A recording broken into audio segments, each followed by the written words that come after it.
Les choses changent. De plus en plus, l'écart se creuse entre ce que dit la statistique classique sur l'état de l'économie et la façon dont les gens envisagent leur propre bien-être. Est-ce que le PIB est capable de mesurer la qualité de la vie ? Il faut analyser les raisons pour lesquelles on a cette crise fondamentale. Quand on voit ces gens à Wall Street, dans les rues de Madrid, dans les rues de Paris, qui disent « mais écoutez, vous êtes en train de mettre en place des mesures et on espère que vous allez pouvoir le faire pour refaire partir la croissance, pour redonner de l'impulsion à la croissance ». De quelle croissance on parle ? Et pour qui cette croissance ? Il ne s'agit pas simplement d'avoir de la quantité, de croître à nouveau comme on a cru dans le passé, mais de croître mieux et que les gens vraiment soient pris en compte dans leur desiderata par rapport à ce qu'ils pensent être la meilleure qualité de la vie, ce qui compte pour eux, et pas seulement la croissance pour la croissance. Et c'est le 8 janvier 2008 qu'est officiellement lancée la commission Stiglitz-Sen-Fitoussi sur la mesure des performances économiques et du progrès social. Le but ?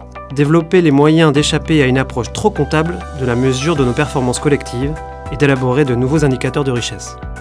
Beaucoup de pays se sont emparés de la problématique qu'on avait définie dans le rapport et beaucoup de pays ont décidé d'utiliser une partie de nos recommandations.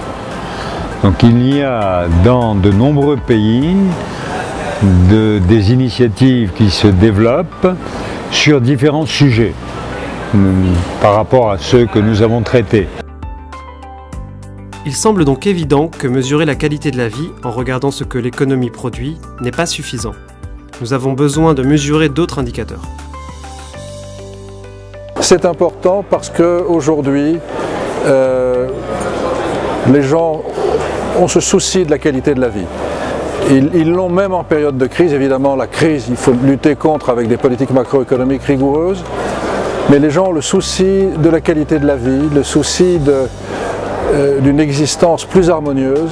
Et c'est donc important que les statisticiens apprennent à mesurer ces préoccupations. L'OCDE joue un rôle majeur au sein de ce débat global. Le rapport Comment va la vie propose une vue d'ensemble des principales questions qui sont au cœur de la vie des gens dans 40 pays. Le rapport évalue ainsi 11 aspects spécifiques de la vie, allant du revenu, de l'emploi et du logement, à la santé, l'éducation et l'environnement. En ce qui concerne l'OCDE, nous avons fait beaucoup d'avancées dans la recherche d'indicateurs qui existaient déjà, mais qui pouvaient permettre de mettre ensemble, dans un contexte et un cadre conceptuel qui reprend celui qui a été proposé par la commission Stiglitz, des indicateurs précis sur chacune des dimensions, comme le bien-être matériel, la qualité de la vie et la soutenabilité. Le rapport Comment va la vie s'inscrit dans le cadre de l'initiative Vivre mieux de l'OCDE, lancée au milieu de l'année 2011, en réponse aux conclusions de la commission Stiglitz-Sen-Fitoussi. Il représente une première tentative de rassembler des mesures comparables du bien-être.